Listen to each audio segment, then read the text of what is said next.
Hello folks, Why Guy here again, and this video is called The Why Guy Love Goes to Hell.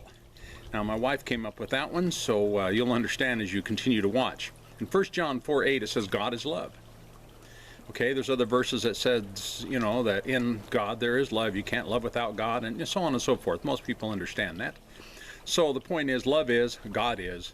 Alright, they're kind of interchangeable, one and the same. If God is love, let's use a little algebra and say love is God. That's not asking too terribly much.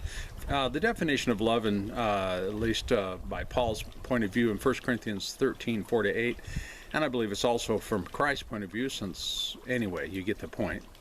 Love is patient, love is kind, and is not jealous. Love doesn't brag, it's not arrogant, boastful, it's not unbecoming, it doesn't seek its own selfishly. That's a key point. Is not provoked selfishly, another point. Does not take into, it doesn't keep record of wrong. That is huge. It doesn't rejoice in unrighteousness, but rejoices with the truth, and bears all things, believes all things, hopes all things, and endures all things. And the key point, how can it do all that? Because love never fails. Now let's do some algebra here, like I said earlier, and let's interchange it. Love is, God is. God is patient. Am I reaching too far here by saying that? God is kind. All right, God isn't braggadocious and arrogant, and God doesn't keep record of wrong. Whoa, boy, did that one go against some belief, didn't it? God doesn't rejoice in unrighteousness, but God rejoices in the truth. Jesus is the way, the truth, and the life. Obviously, God rejoices in Him. God bears all things. God believes all things. God hopes all things. God endures all things. Why? Because God never fails. All right, so I've heard it said by various evangelists and preachers throughout the years. They said, yes, that's true, God is love, but why do they have to do that? You know, yes, God is love, but He is also just. And you know what they mean by just. They're really referring to punishment, ramifications for sin. That's really what they're saying, okay? So what does God have to say about punishment? In Hebrews, just one of many, in Hebrews 12:6, it says, for those whom the Lord loves, He disciplines, He punishes. You know, for God so loves the world, so He loves everyone. He's going to punish everyone. Why? Because He loves us. There's a purpose for punishment. There's a reason for it, and it's based on love. So when you hear somebody spouting off that God is just, always keep that in the back of your mind. That His justice is based on who He is, and He is love. All right? Now, I have a good friend, Phil. Hello, Phil, who helped me build this home, and my good friend, Steve, who's my cousin as well. Hello, Steve.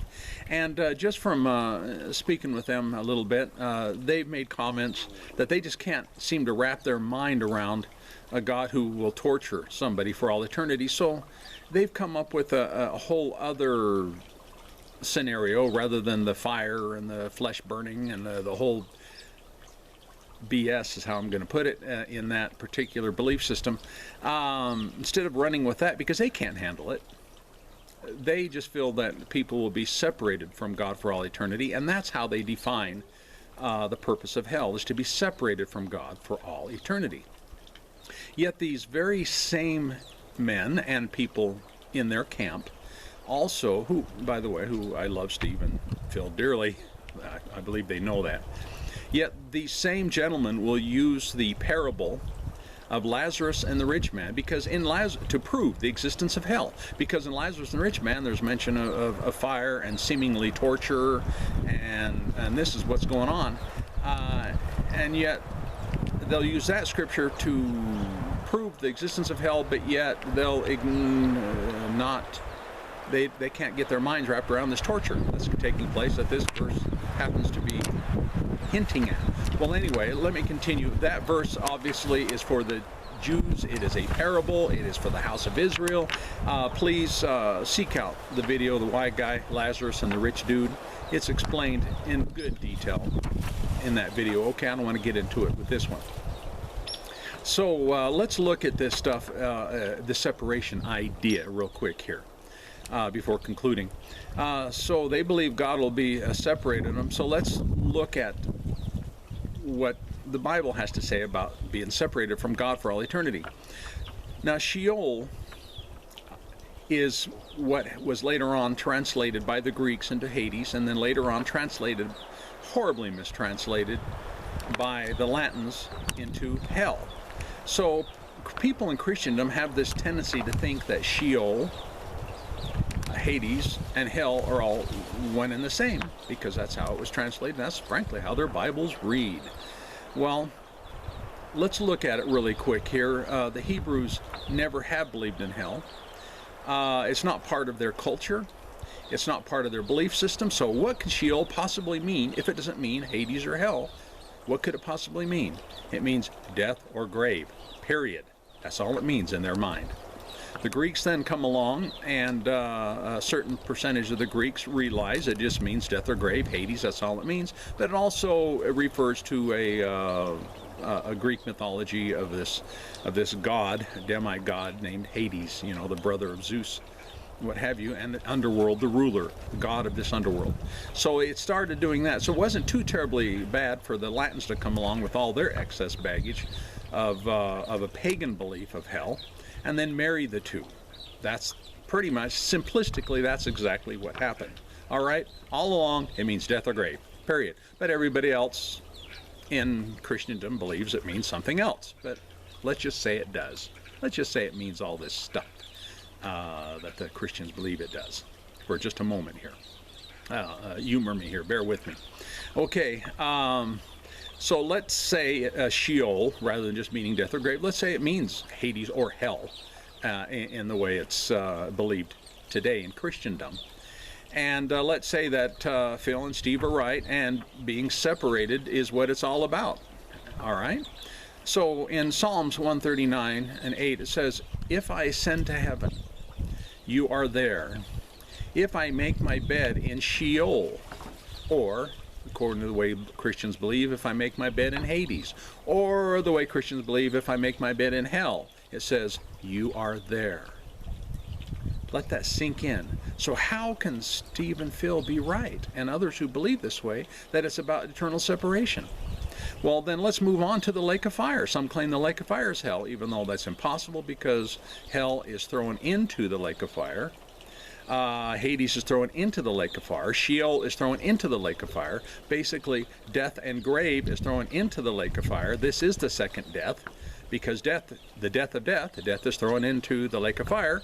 It can't possibly be hell, but let's just say it means that, just for argument purposes. Is God there? Like he was according to, he's in Sheol. Scripture is very clear about that. So let's see if he's there. You know, in Revelations 20:11, it in verse 14 is where it's talking about the lake of fire and death and the grave, if you get a correct translation, is thrown into it. However, most Bibles are from the King James Bible, which came out of the Latin Vulgate, so it's naturally going to say death and hell are thrown into the lake of fire. So, but who was there only 3 verses before? Okay, in verse 11, in the presence. In the presence of who? In the presence of the great white throne. God is there. So even if you want to consider the lake of fire as a representation of hell, God is there with you. He's right there with you. Okay, let me conclude here. In hell, if you believe in hell, especially this either separation or torturous, which we covered, God is there. And if God is there, that means love is there. So this is how it just doesn't quite add up.